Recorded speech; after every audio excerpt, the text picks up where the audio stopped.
नमस्कार दोस्तों, चलिए स्टार्ट करते हैं इस टेस्ट को। ये आपका एनिमल हस्बेंड्री का जो इसमें 30 क्वेश्चन आपको सॉल्व करने हैं। ठीक है, देखिए पहला क्वेश्चन जो है इसमें जमुनापारी बकरी का मूल स्थान है। ऑप्शन में दिया गया है इटावा है, अलीगढ़, आगरा और एटा। तो इसमें जो आपका सही आंसर है वो आपका इटावा हो जाएगा, क्योंकि जो इसका सही आंसर है वो इटावा होगा। अगर इटावा नहीं दिया जाता है तो इसमें जो सही आंसर वो आगरा होगा। नेक्स्ट क्वेश्चन है मजबूत व कठोर खाल की बकरी की नस्ल है। तो मजबूत व कठोर खाल की बकरी की नस्ल है तो कौन सी हो जाएगी? देखिएगा, गद्दी दिया है, जमुनापारी, बर्बरी और बीटल। तो सबसे पहले आपको ध्यान देना है, ये गद्दी जो नस्ल है यही इसका सही आंसर होगा, क्योंकि ये पहाड़ों पर बोझा ढोने के काम भी आती है। तो इसका जो सही आंसर है वो क्या हो जाएगा? गद्दी आंसर हो जाएगा। सही आंसर इसका गद्दी हो जाएगा। नेक्स्ट जो क्वेश्चन है वो आपका है सबसे अधिक दूध देने वाली बदुकाजी बकरी की नस्ल है। तो इसमें आपका है जमुनापारी है, बर्बरी है, गद्दी है और मेहसाना है। तो जो इसका आंसर है, जो सही आंसर है वो आपका जमुनापारी हो जाएगा, क्योंकि सबसे अच्छी बकरी की दुकाजी और दूध देने वाली नस्ल कौन सी है? जमुनापारी है। नेक्स्ट क्वेश्चन की तरफ चलते हैं हम लोग।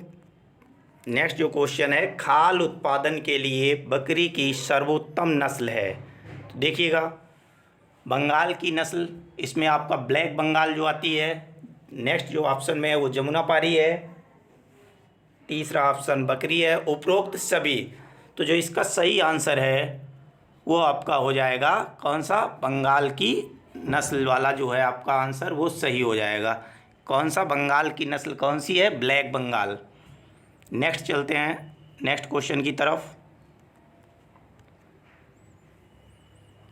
क्वेश्चन नंबर 5 में देखिएगा, -196 सेंटीग्रेड तापमान पर बीर को भंडारित करने के लिए किस विधि का प्रयोग करते हैं? इसमें विधि पूछ रहा है कि कौन सी विधि में जो सीमेन कलेक्शन होता है, सीमेन स्टोरेज किया जाता है वो -196 डिग्री सेंटीग्रेड ताप पर। तो इसमें आपका हो जाएगा तरल नाइट्रोजन वाला हो जाएगा, तरल नाइट्रोजन हो जाएगा। नेक्स्ट जो है क्वेश्चन है वो आपका रेफ्रिजरेटर में पूछ रहा है कि कितने ताप पर सीमेन को भंडारित किया जाता है। रेफ्रिजरेटर में कितने ताप पर सीमेन को भंडारित किया जाता है? तो देखिएगा, इसमें जो आपका है 5 डिग्री सेंटीग्रेड ताप पर।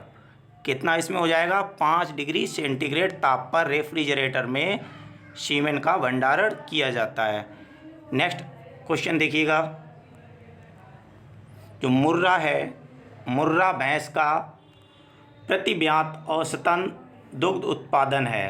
प्रतिव्यात औसतन दुग्ध उत्पादन है। इसमें देखिएगा प्रतिव्यात औसतन दुग्ध उत्पादन पूछ रहा है। तो जो ऑप्शन पहला ऑप्शन है 4000 से 4500 लीटर, 1700 से 2200 लीटर प्रतिव्यात, 1051 से 1500 लीटर, नेक्स्ट जो है 3500 से 4500 लीटर। तो जो इसका सही आंसर है वो हो जाएगा बी ऑप्शन सही होगा। बी ऑप्शन कौन सा है? 1700 से 2000 लीटर सही हो जाएगा, क्योंकि जो 4000 से 4500 लीटर है ये अधिकतम दुग्ध उत्पादन है। इसमें पूछ क्या रहा है? प्रतिव्यात औसतन, औसत दुग्ध उत्पादन जो होता है मुर्रा भैंस का वो 1700 से 2000 लीटर होता है। चलिए नेक्स्ट क्वेश्चन की तरफ बढ़ते हैं। एक बकरी 10 अगस्त को संसेचित की जाती है, वह कब बच्चा देगी? अब इसमें बच्चा देने की बात कर रहा है दोस्तों। तो बच्चा कब देगी? जो बकरी का गर्भकाल होता है वो लगभग 145 दिन तक होता है। 145 से 150 दिन होता है। तो अब उस हिसाब से आप इसमें निकाल सकते हैं। तो लगभग इसका आंसर जो हो जाएगा ऑप्शन के अनुसार, जो इसका आंसर है वो हो जाएगा 2 जनवरी हो जाएगा इसका आंसर। इसका आंसर कौन सा हो जाएगा? 2 जनवरी ऑप्शन हो जाएगा। 2 जनवरी को जो बकरी है वो लगभग बच्चा दे देगी। नेक्स्ट क्वेश्चन की तरफ बढ़ते हैं कि एक बकरी 15 जनवरी को ऋतुकाल में आती है तो वह दोबारा ऋतुकाल में कब आएगी। तो इसका आपको आंसर बताना है कि कब आएगी, नेक्स्ट समय में कब आएगी। तो देखिएगा जो ऑप्शन दिया गया है वो 14 दिया गया है। पहला ऑप्शन इसका 4 फरवरी, दूसरा 11 फरवरी, तीसरा ऑप्शन है 31 फरवरी और डी ऑप्शन है 15 फरवरी। तो जो इसका सही आंसर है वो कौन सा हो जाएगा, वो आंसर इसका हो जाएगा 4 फरवरी, क्योंकि जो ऋतुकाल का समय होता है वो इसका इस ऑप्शन के अनुसार जो होता है 17 से 19 दिन में, 17 से 19 दिन में जो बकरी है वो दोबारा हीट पर आती है।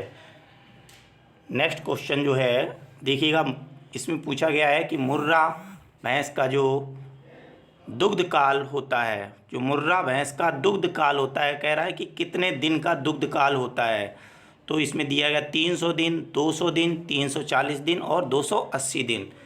मतलब इसमें दिन पूछ रहा है कि जो मुर्रा भैंस है वो कितने दिन तक दूध देती है।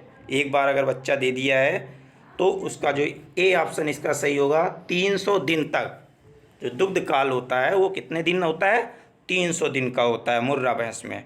नेक्स्ट क्वेश्चन देखिएगा, क्वेश्चन नंबर 12 जो आपका है, गाय को दोहन से कितना पूर्व खुरैरा करते हैं।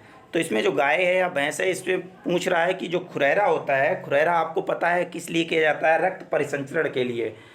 जो रक्त परिसंचरण है उसके लिए खुरैरा किया जाता है। तो पूछा है कितने दुग्ध दोहन से कितने समय पूर्व करना चाहिए, 2 घंटा, 30 मिनट, 1 घंटा और 4 घंटा। तो इसका जो सही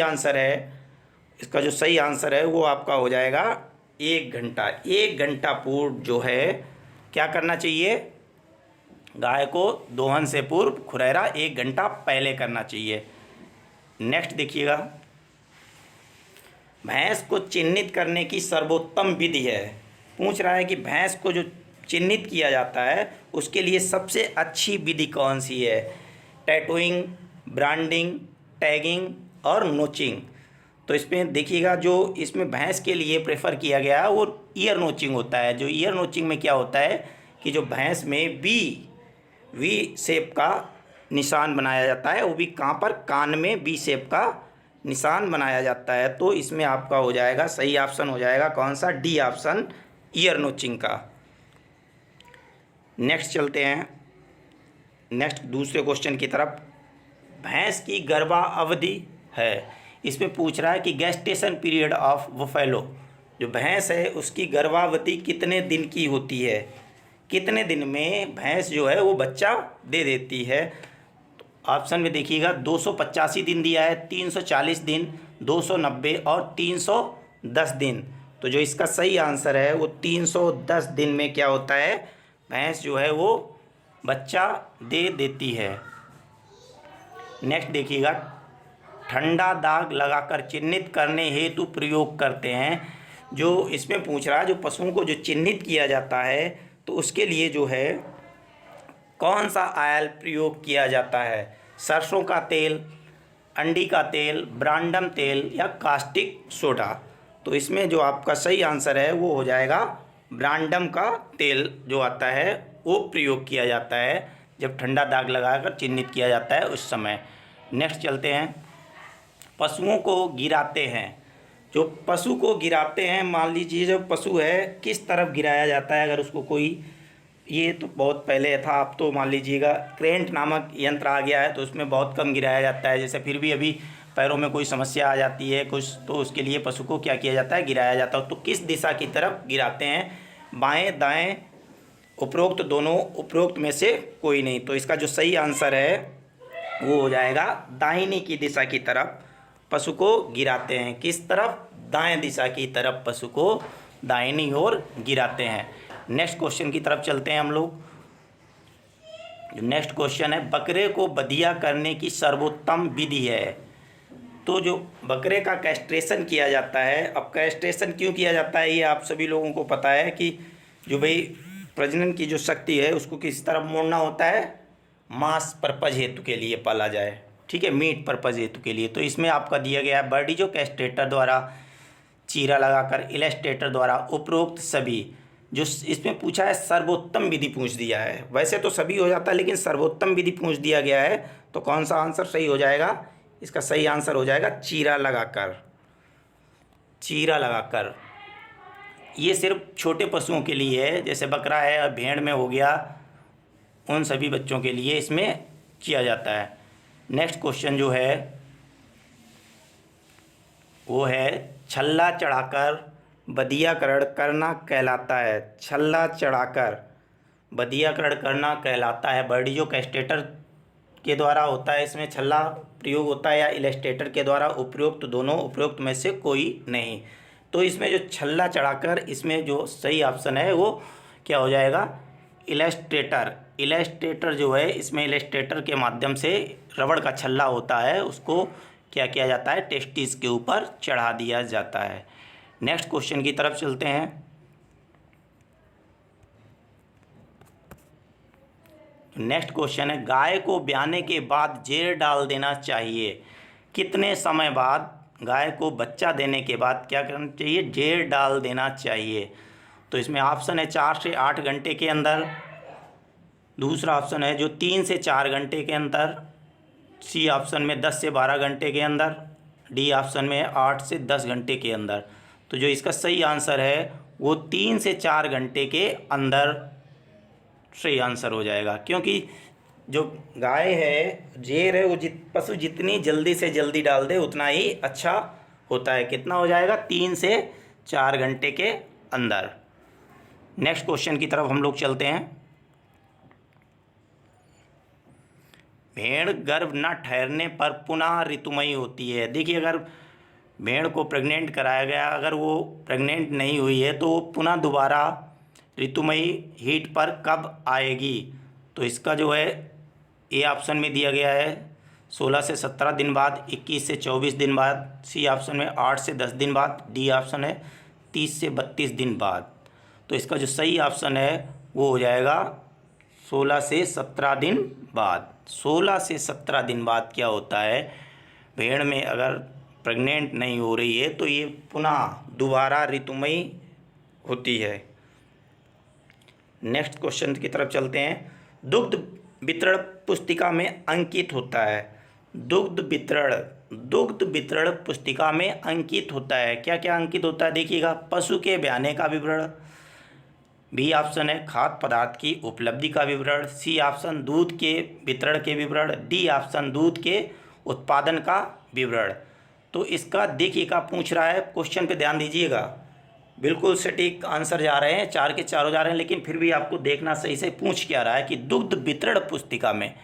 तो इसका जो सही आंसर होगा वो सी ऑप्शन, दूध के वितरण के विवरण का जो लेखा जोखा किया जाएगा वो इसी में किया जाएगा। किसके, दूध के वितरण के विवरण का पूछ रहा है, ठीक है, और इसमें कोई ऑप्शन सही नहीं है, सी ऑप्शन क्लियर है।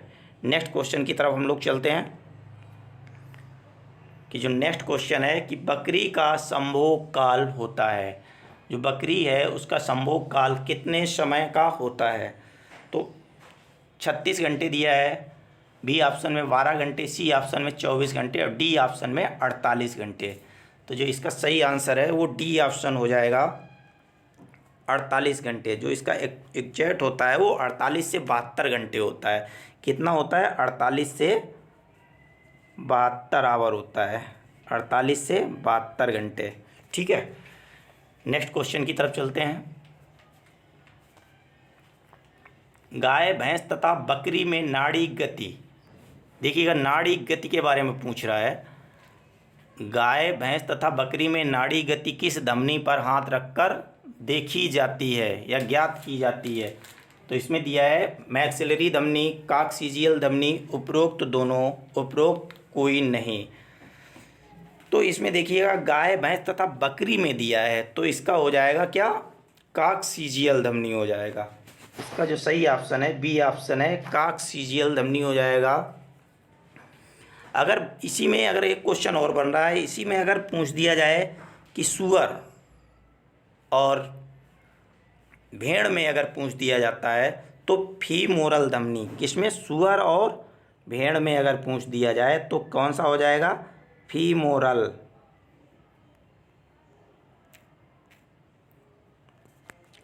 और अगर पूछ दिया जाए जैसे आपका गधा है, घोड़ा है या खच्चर है, तो इसमें जो जबड़े के नीचे होती है सब मैक्सिलरी धमनी, तो उसके माध्यम से ज्ञात किया जाता है। ठीक है, नेक्स्ट क्वेश्चन है, जो नेक्स्ट क्वेश्चन है, एक मेढ़ा वर्ष में कितनी भेड़ों का गर्भाधान कर सकता है? 20 से 30, बी ऑप्शन में 50 से 70, सी ऑप्शन है 40 से 50, डी ऑप्शन है 10 से 12। चलिए ठीक है, इसका आंसर क्या हो जाएगा बताइएगा। जो इसका सही आंसर है वो आपका हो जाएगा 40 से 50। 40 से 50 जो है भेड़ें हैं वो एक मेढ़े के लिए एक वर्ष में पर्याप्त है। मतलब कहने का मतलब है जो भेड़ों का रेवड़ होता है, झुंड होता है, उसमें 40 से 50 भेड़ों के बीच में एक मेढ़ा को क्या किया जाता है, छोड़ा जाता है। नेक्स्ट जो क्वेश्चन है वो गर्भाधान के कितने माह बाद भेड़ बच्चा देती है? देखिएगा, अगर भेड़ ने गर्भ धारण कर लिया है तो कितने समय बाद या कितने माह बाद बच्चे को जन्म देती है? 4 माह, 3 माह, 5 माह और 6 माह। तो जो इसका सही आंसर है वो हो जाएगा आपका 150 दिन वैसे होता है, 150 से 151 दिन। तो इसका जो सही ऑप्शन है वो हो जाएगा 5 माह। 5 माह मतलब 150 दिन।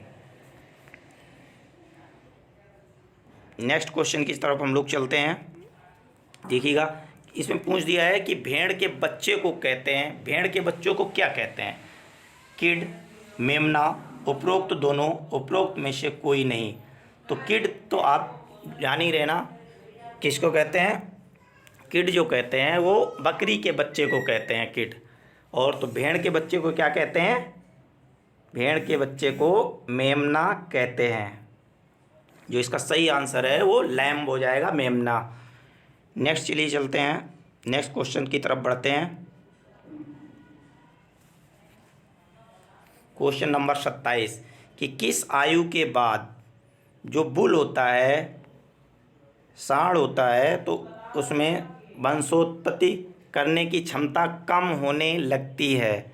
मतलब कह रहा है कि कितनी आयु के बाद जो बुल होता है प्रजनन की शक्ति, प्रजनन करने की जो शक्ति होती है वो क्षमता कम होने लगती है।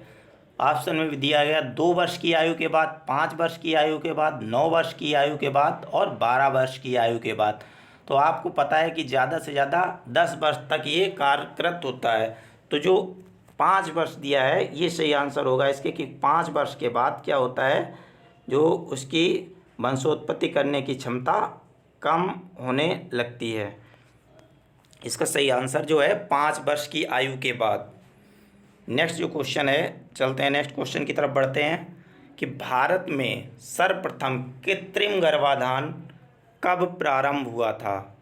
भारत का पूछ रहा है, वो भी सर्वप्रथम आर्टिफिशियल इंसीमिनेशन, कृत्रिम गर्भाधान कब हुआ था? 1949 में, 1941 में, 1940 में और 1939 में। तो इसका जो सही आंसर है वो हो जाएगा 1939 में। 1939 में भारत में सर्वप्रथम कृत्रिम गर्भाधान हुआ था। किसके द्वारा किया गया था सफल कृत्रिम गर्भाधान? डॉक्टर संपत कुमार जी द्वारा किया गया था। नेक्स्ट क्वेश्चन की तरफ चलते हैं। जो 29 क्वेश्चन नंबर देखिएगा, दुग्ध दोहन वाले व्यक्ति के नाखून क्यों कटे होने चाहिए? बहुत ही सरल क्वेश्चन है और ये सभी के लिए है। दुग्ध दोहन वाले व्यक्ति के नाखून क्यों कटे होने चाहिए पूछ रहा है। तो इसमें ए ऑप्शन में दिया गया है, इससे दूध निकालने में सुविधा रहती है। सेकेंड ऑप्शन में इससे गंदगी दूध में प्रविष्ट नहीं होने पाती है। सी ऑप्शन में इससे व्यक्ति का स्वास्थ्य ठीक रहता है। डी ऑप्शन में देखिएगा, इससे व्यक्ति के हाथ सुंदर दिखाई देते हैं। तो दुग्ध दोहन की बात आ रही है यहाँ पर, किसी के व्यक्ति की सुंदरता की बात नहीं हो रही है। तो इसमें क्या हो जाएगा, सही ऑप्शन क्या हो जाएगा, इसमें सही ऑप्शन हो जाएगा आपका बी ऑप्शन सही हो जाएगा। इससे गंदगी दूध में प्रविष्ट नहीं होने पाती है, जो दुग्ध उत्पादन होता है कैसा स्वच्छ दुग्ध उत्पादन होगा। तो इसका जो सही आंसर है वो इससे गंदगी दूध में प्रविष्ट नहीं हो पाती है, इसलिए। नेक्स्ट क्वेश्चन की तरफ चलते हैं। Question number 30। क्वेश्चन नंबर 30 में देखिएगा, जो खाद उपयोग रजिस्टर का उपयोग किया जाता है, खाद उपयोग रजिस्टर का उपयोग किया जाता है। देखिए इसका जो सही आंसर है वो दैनिक पशु खाद्य पदार्थ के उपयोग का विवरण लिखने के लिए। पूछ ये रहा है खाद उपयोग रजिस्टर का उपयोग किया जाता है दैनिक खाद्य पदार्थ की उपलब्धि का विवरण लिखने के लिए। तो उपलब्धता की बात नहीं कर रहा है, इसमें जो बात है वो है दैनिक पशु का खाद्य पदार्थ के उपयोग का विवरण लिखने के लिए। यही सही होगा। इसका जो सी ऑप्शन बी ऑप्शन है वो सही हो जाएगा, बी ऑप्शन, कि दैनिक जो पशु है उसका खाद्य पदार्थ के उपयोग का विवरण लिखने के लिए। ठीक है, आज के लिए इतना ही काफ़ी है इन क्वेश्चनों को लिए।